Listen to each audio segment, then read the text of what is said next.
What is lupus epidemiology? Lupus epidemiology is the study of how common lupus is, who it affects, and where it occurs around the world. It helps us understand the patterns and factors involved in this complex autoimmune disease.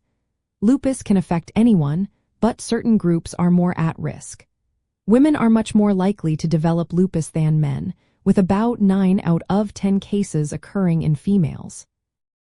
This gender difference is especially noticeable during reproductive years, between ages 15 and 45. Race and ethnicity also play a significant role. Studies show that lupus is more common among people of African, Hispanic, Asian, and Native American descent compared to those of European ancestry.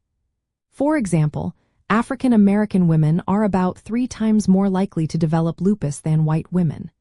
These differences may be related to genetic factors, environmental exposures, or a combination of both. Lupus is also more frequently diagnosed in young adults, typically between ages 20 and 40. However, it can occur at any age, including childhood and older adulthood. The disease is relatively rare in children but can be more severe when it does appear early in life. Geographically, lupus is more common in urban areas and regions with higher sunlight exposure, which can sometimes trigger symptoms. However, the exact reasons for these patterns are still being researched. Overall, lupus affects millions of people worldwide, with an estimated prevalence of about 50 to 70 cases per 100,000 people in the general population. Understanding who is most at risk helps healthcare providers identify and diagnose lupus earlier. It also guides research into causes and potential treatments.